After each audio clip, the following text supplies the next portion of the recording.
প্রিয় দর্শক, পার্বত্য নিউজের নির্বাচনকালীন আয়োজন নিয়ে আমরা আজকে আপনাদের সামনে হাজির হয়েছি। নির্বাচনী তফসিল ঘোষণা হয়েছে, এর মধ্যে প্রার্থিতাও ঘোষণা হয়েছে বিভিন্ন দলের। সেই বিষয় নিয়ে আমরা আজকে পাহাড়ের রাঙামাটি 299 আসন নিয়ে কথা বলবো। আমার সাথে আজকে আলোচনায় অংশগ্রহণ করছেন পার্বত্য নিউজের নির্বাহী সম্পাদক সৈয়দ ইবনে রহমত। রহমত ভাই, আপনি জানেন যে পার্বত্য চট্টগ্রামের 3টি আসন 3টি জেলাকে নিয়ে, সেখানে খুবই গুরুত্বপূর্ণ একটি আসন হচ্ছে আপনার রাঙামাটি 299 নং, এবং আপনি পার্বত্য চট্টগ্রামের সন্তান হিসেবে রাঙামাটি জেলারই মানুষ, অধিবাসী। আপনি সেখানকার নির্বাচনী বিষয়টা কিভাবে দেখছেন? ওখানে যে প্রার্থিতা আছে, বিএনপির প্রার্থী ঘোষণা করেছে, জামায়াত করেছে, এনসিপি করেছে, মোটা দাগে 3টি দলের আমরা প্রার্থী ঘোষণা দেখেছি। সেখানে আওয়ামী লীগ যেহেতু এইবার নির্বাচনের বাহিরে, তাদের যে ভোটার আছে এবং জেএসএস ইউপিডিএফের যে একটি ভোটার ওখানে আছে, সেখানে তাদের প্রার্থিতার বিষয়টি কতদূর জানা গেল, বা এই বিষয়টি আপনি কিভাবে দেখছেন? রাঙামাটিকে বলা হয় পাহাড়ের রাজধানী, যেটা সুন্দরলাল বাণিজ্য এক সময় মনে করেন, বা তার অফিস আদালতও সেখানে, 3 জেলার মাঝামাঝি হওয়ার কারণে। সে কারণে রাঙামাটি সবসময় গুরুত্বপূর্ণ একটা জায়গা। তবে রাঙামাটিতে বিএনপির প্রার্থী কখনোই সুবিধাজনক অবস্থানে ইতিপূর্বে থাকেনি। 91 নির্বাচন বা 96 সালে 2টা নির্বাচনের মধ্যে একটা নির্বাচন তো যেটা একপাক্ষিক ছিল, সেটা আলাদা কথা। 2001 সালে বিএনপির প্রার্থী সেখানে জিতেছে, কিন্তু সেটা আসলে শুধু যে বিএনপির ভোটে জিতেছে এরকম রটনা পাহাড়ে নেই। তো সেখানে সবসময় দেখা গেছে যে হয় আওয়ামী লীগ অথবা জেএসএস প্রার্থী জিতছে। বিএনপির প্রার্থীর ক্ষেত্রে 2001 সালে যেটা হয়েছে, মনীষপন দেওয়ান ছিলেন তখন বিএনপির প্রার্থী। তো মনীষপন বিএনপির কেউ না, সে বাইরে থেকে আসছে। তার ব্যাকগ্রাউন্ড জেএসএস এর, সে একসময় জেএসএস এর সশস্ত্র ক্যাডার ছিল। তো যদিও সে 86 সালের দিকে মানে সশস্ত্র পন্থা থেকে ত্যাগ করে সে চলে আসছিল, তো তার জন্যই যেহেতু সে ব্যাকগ্রাউন্ড তার জেএসএস ছিল, জেএসএস তাকে সমর্থন দিয়েছে বলে ওই সময় একটা রটনা বা ছিল। আমরা যেটা দেখেছি, সেই সময় জেএসএস নির্বাচনে অংশগ্রহণ করেনি। তো পাহাড়ি যে অঞ্চলগুলিতে জেএসএস তখন প্রভাবাধীন ছিল, প্রভাব বলয় ছিল তাদের, সেসব এলাকায় বিএনপি যথেষ্ট ভালো ভোট পেয়েছে। আরও একটা বিষয় সেখানে ফ্যাক্টর আছে, যে সেখানে আমি আপনার সাথে একটি বিষয় যোগ করতে চাই বা আপনার কাছে জানতে চাই। আপনি যেটি বলছেন যে ওখানে বিএনপির প্রার্থী আসলে কখনোই তেমন সুবিধাজনক অবস্থানে আসতে পারেনি, কিন্তু আপনি আবার নিজেই বলছেন যে মনীষপন দেওয়ান সেখানে এমপি হয়েছে, তবে ওনার জেএসএস এর একটা ব্যাকআপ ছিল। আমি যেটুকু জানি, পাহাড়ে একসময় আপনার পাহাড়িরা বিএনপির রাজনীতি থেকে অনেক দূরে ছিল, কিন্তু সেই প্রেক্ষাপট তো এখন চেঞ্জ হয়েছে। বিগত 2 দশক বা 3 দশকে সেখানে কিন্তু অনেক উপজাতি বা ক্ষুদ্র নিগোষ্ঠীর মানুষজন বিএনপির রাজনীতির দিকে ধাবিত হয়েছে। তাহলেও কি আপনি এখনো আগের মতোই মনে করছেন? মনে করে আসলে তো মোটা দাগে আসলে যে পাহাড়িদের মধ্যে এই চেঞ্জটা আসছে, এটা বলা খুব কঠিন এই কারণে আমরা দেখেছি যে 2008 সালের নির্বাচনটা যদি আমরা দেখি, তো তখন জেএসএস এলাকায় জেএসএস এর প্রভাবটা পুরোপুরি ছিল, তখন না ভোট ছিল। আর ইউপিডিএফ নির্বাচনে তখন রাঙামাটিতে অ্যাটেন্ড করেনি, তারা না ভোট দিয়েছে এবং 33,000 ভোট না ভোট পেয়েছে তখন রাঙামাটি আসনে, যেটা বাংলাদেশের মধ্যে সর্বোচ্চ না ভোট ছিল এক আসনে। তো তখনও বিএনপির প্রার্থী ছিল। বিএনপির প্রার্থীকে যদি তারা পাহাড়িদের ওই ধরনের ভোট থাকতো, তাহলে 2008 ভোট দিয়ে আসলে পুরো ভোটের মেজারমেন্টটা করা যাবে না। এই কারণে 2008 ভোট নিয়ে নানান প্রশ্ন আছে, সেটা আপনিও জানেন। 111 এর পরে বা ওই সময় যে ইয়াটি ছিল, পাহাড়ের যে পরিস্থিতি বিশেষ করে রাঙামাটি এলাকার, সেটা হলো যে যেটা সদর এলাকাগুলি, বিশেষ করে লোকালয়ে যেগুলি বলি আমরা, বাঙালি অধ্যুষিত অঞ্চলগুলি, সেখানে এক ধরনের প্রভাব থাকে। আর বিশেষ করে দুর্গম এলাকা যেগুলি, যেখানে সশস্ত্র সংগঠন বিশেষ করে ইউপিডিএফ এবং জেএসএস সেখানে বেশি সক্রিয়, তো তাদের নিজস্ব প্রভাবাধীন এলাকাগুলিতে কিন্তু আসলে ওই বাইরের প্রভাব খুব একটা খাটে না। তো সেখানে কিন্তু যার যার অবস্থানে তাদের ভোট ফিক্সড ছিল। আর একটা বিষয়, 2014 সালে সেখানে জেএসএস প্রার্থী বেশ ভালো ভোটের ব্যবধানে আওয়ামী লীগকে হারিয়ে জয়লাভ করছে। 2018 সালেও সেখানে জেএসএস এর প্রার্থী কিন্তু ভালো অবস্থানে ভোট পাইছে, তখন বিএনপিও প্রার্থী ছিল। এবং আওয়ামী লীগ নির্বাচন করে তারা জয়লাভ করছে। কিন্তু একটা জিনিস দেখলাম যে আমরা ভোটের রেশিও যেটা আছে, 14 সালে যত পরিমাণ ভোট জেএসএস কাস্ট তাদের নিজেদের প্রার্থীপক্ষে কাস্ট হয়েছে, 18 সালে প্রায় কাছাকাছি ভোটার মানে তাদের বাক্সে ভোট দিয়েছে।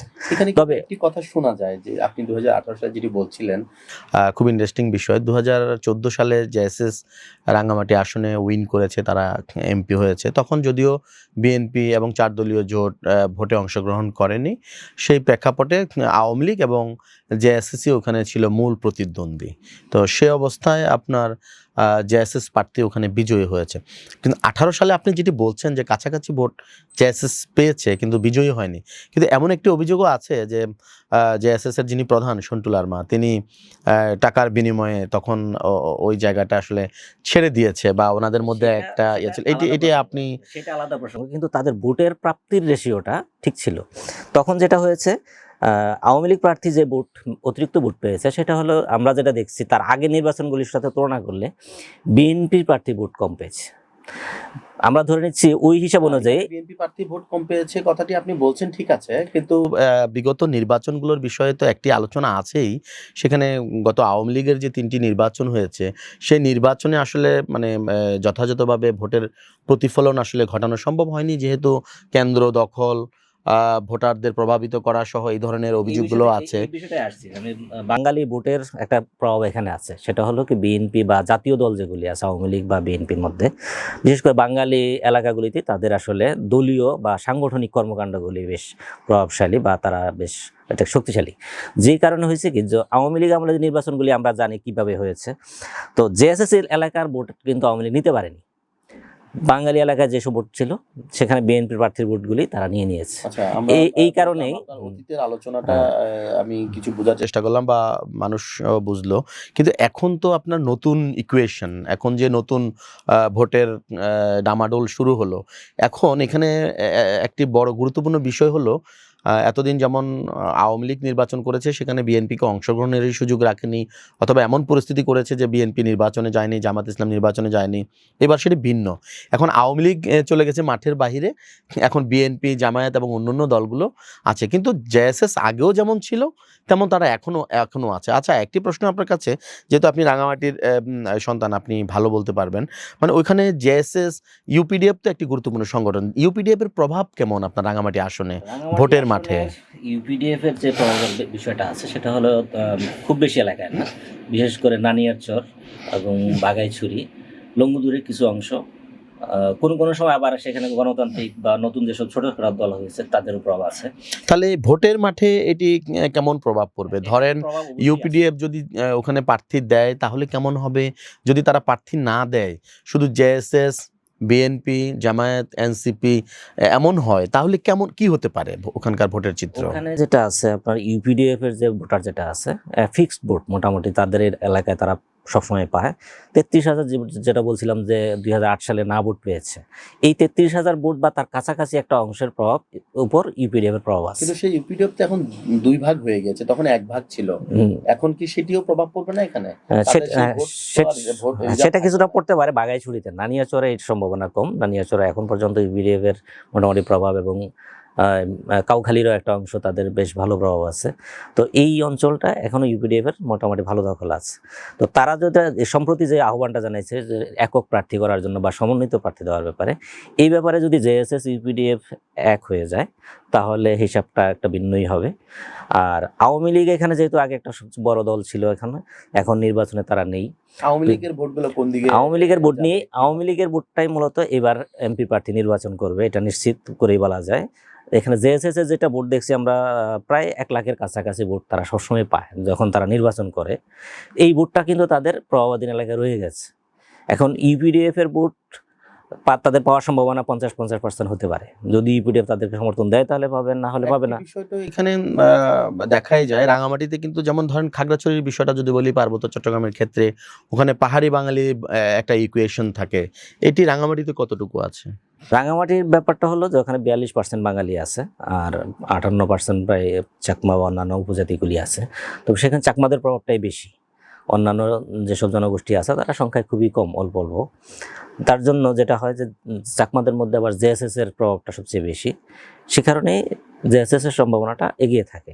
তো এখন যেটা হচ্ছে যে বাঙালি ভোট যদি আওয়ামী লীগের যে ভোটারটা আছে, ভোটার সংখ্যাটা আছে, এখন মূলত দুইটা ফ্যাক্টর হবে। একটা হলো ইউপিডিএফ যদি কাউকে সমর্থন দেয় তো তার একটা সম্ভাবনা বাড়বে, আর একটা হলো যে আওয়ামী লীগের যে ভোটগুলি আছে এই ভোটগুলি কে কতটা টানতে পারে। আরেকটা প্রার্থী সেখানে আছে, জামাত এর প্রার্থী আছে অ্যাডভোকেট মুক্তার আহমেদ, তিনি খুবই ওখানকার প্রাচীন মানুষ এবং উকিল হিসেবে বেশ সুনামধন্য, সুপরিচিত। কিন্তু যেহেতু জামায়াত ইসলাম যেহেতু একটি ধর্মভিত্তিক দল হিসেবে পরিচিত, সেখানে উনি প্রাচীন লোক হোক বা ওনার ব্যক্তিগত ইমেজ জনপ্রিয়তা থাকুক, সেটি ধর্মভিত্তিক দল হওয়ার কারণে এবং পার্বত্য চট্টগ্রাম একটি বিশেষ এলাকা হওয়ার কারণে সেখানে ওনারা কতটুকু ভূমিকা রাখতে পারবেন? এখানে একটা বিষয় আমরা খেয়াল করতে পারি যে ডাকসুরের একটা মডেল জামাত ইতিমধ্যে শো করছে, যেখানে সর্বমিত চাকমার মতো ছেলেকেও তারা তাদের প্যানেল থেকে নির্বাচন করিয়েছে। তো একই ধরনের চেষ্টা কিন্তু সেখানেও আছে এবং সর্বমিত চাকমাকে আমরা একাধিকবার দেখেছি, সন্তুল্লার সাথে তার ছবি সহ তার বাসায় বসে আছে। তো এখন আমি জানি না আসলে তারা কতটুকু কি করছে বা কি চিন্তা আছে। প্রশ্ন যেটি নিশ্চয়ই আপনিও জানেন, যেহেতু আপনিও ঢাকা শহরে সাংবাদিকতা করছেন অনেক বছর, আমিও ঢাকা শহরে আছি, সাংবাদিকতা করছি অনেক বছর। মানে ঢাকা শহরের বাঙালিরা যেভাবে আপনার পাহাড়ের উপজাতি বা ক্ষুদ্র নিগোষ্ঠীর মানুষকে আপন করে নেয়, যেভাবে গ্রহণ করে, সেই গ্রহণ করার বিষয়টি আপনি যদি বিপরীত দিক থেকে চিন্তা করেন, সেটা কি পাহাড়ে আছে? এই সম্ভাবনা এখনো আসলে ততটা তৈরি হয়নি, তারপরেও অনেকেই চেষ্টা তো করছে। যেমন প্রার্থী যারাই হয়, যখন যারাই নির্বাচনে যায়, তারাই চেষ্টা করে কিন্তু সব শ্রেণীর, পেশার এবং ধর্মের মানুষের কাছে যাওয়ার জন্য, পৌঁছানোর জন্য চেষ্টা করে। তো সেটা শেষ পর্যন্ত কতটা কাজে লাগবে বা কতটা এই নির্বাচনের প্রভাব ফেলবে সেটা এখনই বলা সম্ভব না। মূলত আগের যেসব রেশিও ছিল তার মধ্যে আওয়ামী লীগের ভোটারটাই এখন মূল ফ্যাক্টর হবে এখানে। ইউপিডিএফ আমার ধারণা মতো এখন পর্যন্ত জেএসএস এর সাথে সমর্থন দেওয়ার কোনো পজিশনে নাই। তাহলে কি আমরা আপনার আলোচনা থেকে ধরতে পারি যে ওখানে জেএসএস ভার্সেস বিএনপি, এই কন্টেস্টটা আসলে এই দুই প্রার্থীর মধ্যেই হতে পারে? যদি যেহেতু ঊষাতন তালুকদার গত 2 তারিখ ঘোষণা দিয়েছেন যে নির্বাচন হলে তারা নির্বাচনে অংশ নেবেন। বিষয়টা হলো, আপনি তো জানেন একটি গুঞ্জন আসলে ওখানে রয়েছে, সেটি হচ্ছে আপনার সন্টু লারমা তার যে প্রার্থী সেটা গতবারও অর্থের বিনিময়ে সে ছেড়ে দিয়েছে, যার কারণে আওয়ামী লীগ উইন করেছে, এরকম একটি গুঞ্জন আছে। এখন এইবারও যে সেটি হবে না, এবং একটু শোনাই যায় যে ঊষাতন তালুকদার এবং সন্টু লারমার মধ্যে একটা আভ্যন্তরীণ দ্বন্দ্ব অলরেডি তৈরি হয়ে গিয়েছে।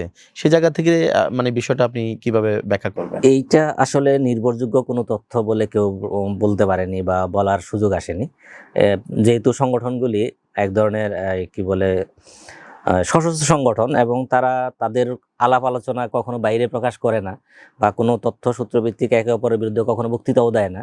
অতএব এই যে রটনাটা, এটার আসলে কোনো ভিত্তি নেই, এটা ধরে নেওয়ার বা এটাকে নির্ভরযোগ্য বলারও কোনো সুযোগ নেই। আর যখন তারা নিজেরা প্রার্থী দেবে, আর যেহেতু সম্ভাবনা আছে এখন নানা কারণেই, তো সেখানে আসলে এই ধরনের নেগোসিয়েশনের কথা চিন্তা করার সুযোগ নাই বলেই মনে হয়। তবে যেটা মনে হয় যে আভ্যন্তরীণ কুন্দলের কথা, যেটা এই ধরনের সশস্ত্র সংগঠনগুলি, আপনি বারবার একটি শব্দ বলছেন যে সশস্ত্র সংগঠন, আসলে সশস্ত্র সংগঠন কতটা সশস্ত্র? সশস্ত্র সংগঠন কতটা সশস্ত্র এটা আসলে সন্তু লারমা নিজেই বলেছেন গণমাধ্যমে, তিনি আসলে এটা কি বলবো যে ভিডিও সাক্ষাৎকারী তিনি বলেছেন তাদের সশস্ত্র ক্যাডার আছে। অতএব আমাদের আসলে নতুন করে বলার কিছু প্রয়োজন পড়ে না। সেক্ষেত্রে ওখানে প্রশাসন বা সরকারের রাষ্ট্রীয় বাহিনীগুলো কতটা ভূমিকা রাখে? সেটা তারা কি ভূমিকা রাখছেন সেটা তারাই ভালো বুঝবেন। আমরা নির্বাচনের মধ্যেই থাকি আলোচনাটা, যেহেতু এই ধরনের সংগঠনের মধ্যে কে কি কাকে কিভাবে বিশ্বাস করে, সবসময় অবিশ্বাসের মধ্যেও থাকে বা তার নিজের ছায়াকেও অনেক সময় অবিশ্বাস করে। কিন্তু যখন স্বার্থের প্রয়োজন হয় তখনই একে অপরের সাথে নির্ভর করে বা একে অপরের সাথে তারা তাদের নেগোসিয়েশনে চলে।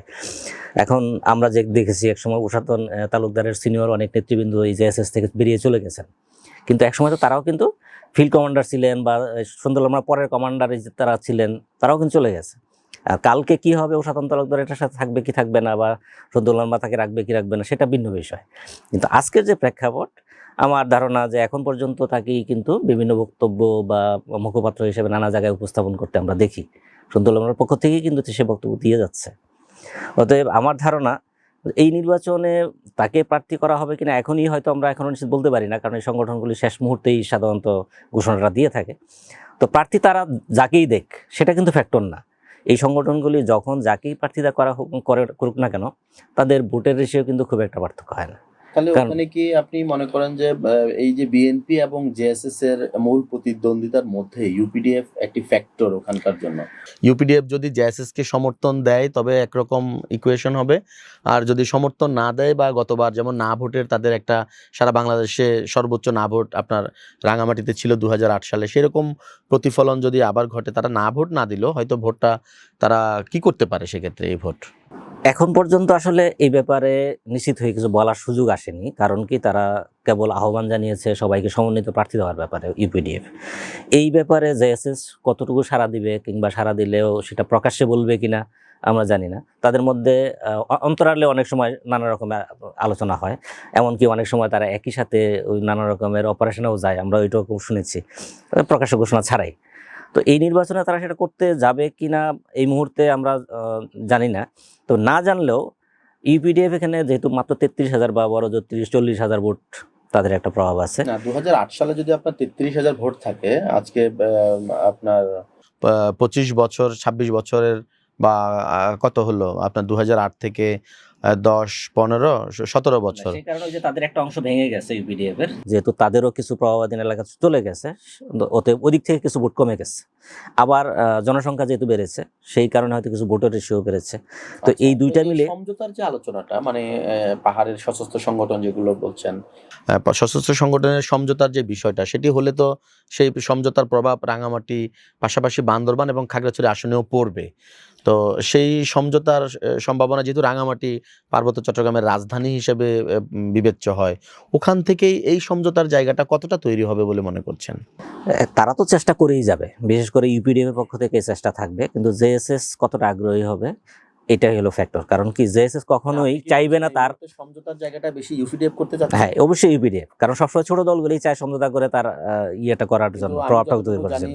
সশস্ত্র অবস্থান থেকে বা তাদের এইসব জায়গা থেকে এই মুহূর্তে পাহাড়ে ইউপিডিএফ সবচেয়ে বেশি ক্ষমতাশালী বা প্রভাবশালী সংগঠন। এটা আপনার ভুল ধারণা, এটা ভুল ধারণা। কারণ জেএসএস এটা অবশ্যই, তারা যেহেতু শুরু থেকে প্রতিষ্ঠিত একটা দল এবং তারা নানা সময়ে নানা কার্যক্রমের সাথে জড়িত, আর বিশেষ করে তারা সরকারে আছে। তো সরকারের সাথে থাকলে যেটা হয়, তার অনেক কিছুকেই সে সহজভাবে মেনটেন করতে পারে, যেটা ইউপিডিএফ এর পক্ষে কখনোই সম্ভব না, কখনোই সম্ভব ছিলও না। তো এই দুইটা ব্যাপার অবশ্যই আলাদা। তাহলে এই দিকে ইঙ্গিত করছেন যে সন্তুল আরমা যেহেতু এখানে প্রতিমন্ত্রী পদমর্যাদায় একটি চেয়ারে আছেন, মানে সরকারের পার্ট, সে কারণে ওনার পক্ষে এই নির্বাচনে প্রভাব বিস্তার করা সম্ভব। এটা তো স্বাভাবিক, কেউ ক্ষমতায় থাকবে এবং তার প্রভাবটা সে বিস্তার করবে না, এটা তো হতে পারে না। অতীতেও কি তাই হয়েছে? এটা সবসময়ই হয়ে থাকবে। এটা আমরা এই কারণেই শেখ হাসিনাকে দেশ থেকে তাড়াইতে হয়েছে, সে ক্ষমতায় থেকে মানে তার প্রভাবটা সবসময় ধরে রাখছে বলেই সেটা তাকে তাড়াইতে হয়েছে। তো সন্তুল আরমা এখানে ভিন্ন কিছু করবে এমন আশা করার ঠিক না। সে যখন ক্ষমতায় আছে সে সবসময় চাইবে তার প্রার্থী জিতে আসুক কিংবা তার প্রভাবটাই ঠিক থাকুক। এনসিপির ভবিষ্যৎ কি রাঙামাটিতে? এনসিপি যেহেতু ওখানে পরীক্ষিত না, আরেকটা বিষয় হলো যে এনসিপির যেসব যে প্রার্থী আছে ওখানে দেওয়া হয়েছে প্রিয় চাকমা, তার আগে আরেকজন প্রার্থী সম্ভাবনাময় ছিল বিপিন চাকমা নামে, কিন্তু সে যে কোনো কারণে এখন সম্ভাব্য প্রার্থীর তালিকায় নেই। প্রিয় চাকমা নামে নতুন একজনকে দেওয়া হয়েছে। তো এই দলটার যেহেতু আগে থেকে প্রতিষ্ঠিত না, আর একটা কথা হলো যে আমরা যেটা দেখেছি যে ইয়ের সময় অর্থাৎ 24শে গণ আন্দোলনের সময় রাঙ্গামাটিতে খুব বেশি আন্দোলনের প্রভাবটা ছিল না। শহর কেন্দ্রিক কিছু আন্দোলন হয়েছে সেখানে, এবং সেখানে বাঙালি বা একটা বলতে গেলে বাঙালিরাই মূলত সেই আন্দোলনটা লিড করেছে। কিছু পাহাড়ি বা সমর্থক যারা, তারা মেইনলি বাঙালি জনগোষ্ঠীর লোকজন, বাঙালিরাই আছে। তাহলে উপজাতি বা ক্ষুদ্র জনগোষ্ঠীর মধ্যে এনসিপি সেভাবে নিজেদেরকে মেলে ধরতে পারেনি। সেখানেও কিছু লোক আছে তাদের সাথে ছিল, এই জন্যই চাকমাকে বা কি বলে প্রিয় চাকমাকে প্রার্থী করা হচ্ছে। কিন্তু রাঙামাটিতে যে আপনার বিএনপির যিনি প্রার্থী হয়েছেন দীপেন দেওয়ান, তো ওনার তো ওখানে বেশ গ্রহণযোগ্যতার কথা শোনা যায়, এবং ওখানে বিএনপির কোনো বিদ্রোহী প্রার্থীর কথাও কিন্তু শোনা যাচ্ছে না বা শোনা যায়নি, এবং সবাই ওনাকে এক বাক্যে মেনে নিয়েছেন বলেই কিন্তু জানা যায়। তাহলে সেখানে যেহেতু উনি এককভাবে একটা তার দলের মধ্য থেকে ভালো অবস্থায় আছে, এবং উনি যেহেতু চাকমা কমিউনিটির মানুষ, এবং ওখানে বাঙালি চাকমা সব মিলিয়ে মানে ওনার জয়ের সম্ভাবনাটাই কি বেশি বলে মনে হয় না আপনার কাছে? রাজনৈতিক দিক থেকে সমতল বা সারা দেশের সাথে তুলনা করলে তার সম্ভাবনাই বেশি, এটা বলতে কোনো আপত্তি নেই। কিন্তু ব্যক্তি দীপেন দেওয়ান অনেক সবার মধ্যে মোটামুটি তার গ্রহণযোগ্যতা আছে, এতেও কোনো কি বলে আপত্তি করার সুযোগ নাই। বিএনপির জন্য তার যথেষ্ট ত্যাগ আছে, তিনি চাকরি ছেড়ে চলে এসেছিলেন একসময় বিএনপি নেত্রীর আহ্বানে। তো সেই ত্যাগের কথাও অনেকে স্বীকার করেন, এখনো স্বীকার করেন। কিন্তু বাস্তবতা হলো সাংগঠনিকভাবে তিনি কতটা দক্ষ এইটা কিন্তু আপনার বিবেচনায় নিতে হবে। তিনি কিন্তু সর্বশেষ যে দলীয় নির্বাচন সেখানে কিন্তু তিনি আসতে পারেননি। তো দলীয় নির্বাচনে তিনি কিন্তু সভাপতি পদে আসতে পারেননি। তার মানে হলো দলের ভিতরে তার বিকল্প প্রার্থী আছেন বা বিকল্প নেতা আছেন যাদের প্রতি দলের কর্মীরা বেশি আস্থা পোষণ করে। তো এখন হয়তো দলের পক্ষ থেকে যেহেতু তাকে দলের উনি একক প্রার্থী হিসেবে তো সবাই ওনাকে মেনে নিয়েছে, হ্যাঁ মেনে নিয়েছেন, কোনো আমরা তেমন কোনো বিরোধিতা শুনতে পাইনি না। সেই বিরোধিতার সামনে হয়তো কখনোই করবে না, কিন্তু যারা মেনে নিয়েছে তারা সবাই মনে নিয়েছে কিনা এটা আমরা আসলে বলা খুব কঠিন। এটা একটা ফ্যাক্টর আছে। আরেকটা বিষয় হলো যে বিএনপির যে ভোটের এলাকা যেগুলি আমরা বিভিন্ন নির্বাচনের যে রেশিওগুলি আমরা দেখে আসলে যেটা পাই, সেটা বাঙালি এলাকাগুলিতেই তার বিএনপির বাদানি শেষের ভোট বেশি আছে। তো সেটা কি উনি একজন উপজাতি বা চাকমা প্রার্থী হওয়ার পরেও আপনি বলছেন ওখানে বিএনপির আধিক্যই, বাঙালিরাই বিএনপির আধিক্য?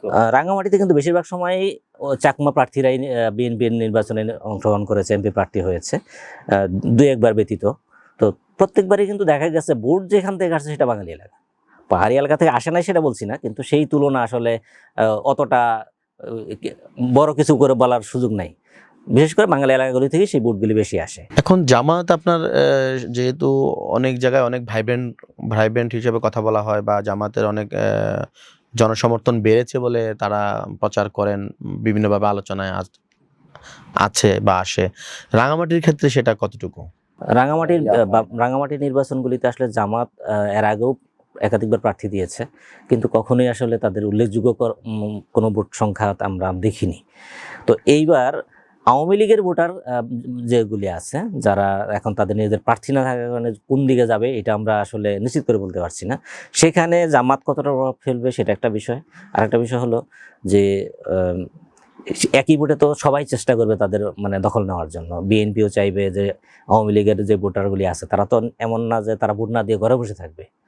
তারা হয়তো একটা ক্ষুদ্র স্থানীয় যারা আছে, একটা ক্ষুদ্র সংখ্যক যারা নেতৃস্থানীয় পর্যায়ে ছিল, পরিচিত ছিল, তারা হয়তো ভোট দিতে যাবে না বা এড়িয়ে চলার চেষ্টা করবে, কিংবা মুখ রক্ষার ক্ষেত্রে অনেক সময় হয়তো ভোট দিতেও যাবে। কিন্তু সাধারণ মানুষ যারা আওয়ামী লীগকে আগে এমনিই ভোট দিত, তো তাদের একটা অংশ তো অবশ্যই মানে এবারও ভোট দিতে যাবে। তো সেই ভোটটার মধ্যেই সবাই দখলের চেষ্টা নিবে। এখন এই যে আপনি দখলের কথা বলছেন বা আপনার রাঙামাটিতে যে সশস্ত্র অবস্থান, সশস্ত্র সংগঠনগুলোর খুবই শক্তিশালী অবস্থার কথা বলছেন, ইউপিডিএফ জেএসএসেরও ভালো অবস্থানের কথা বলছেন, তাহলে এই ভোটে মানে কতটা সুশৃঙ্খলভাবে বা সুষ্ঠু শান্তিপূর্ণ ভোট গ্রহণ করা সম্ভব হবে? এটা আসলে যেগুলি দুর্গম এলাকা, সশস্ত্র ক্যাডারদের নিয়ন্ত্রিত যেসব এলাকা, সেসব এলাকায় যদি আমাদের নিরাপত্তা বাহিনীগুলি সঠিকভাবে ব্যবস্থাপনায় না যায়, তাহলে সেখানে আসলে ভোট বলে কিছু হবে না। মানে যে এলাকায় যার প্রার্থী আছে ভোটগুলি তার খাঁচাতে বা তার বাক্সেই পড়বে, এটা এই অতীতের ইতিহাস। এবার যদি সরকার বা নিরাপত্তা বাহিনী কিংবা প্রশাসন যদি সঠিকভাবে ব্যবস্থাপনা নেয় নিরাপত্তা রক্ষায় এবং সাধারণ মানুষ যেন তাদের পছন্দের প্রার্থীকে ভোট দিতে পারে, এই ধরনের নিরাপত্তা ব্যবস্থা যদি গড়ে তুলতে পারে, তাহলে হয়তো সেটা ভিন্ন হবে। আর না হলে আগে যেভাবে যেটা আমরা দেখেছি সেটাই হওয়ার সম্ভাবনাই বেশি। ধন্যবাদ।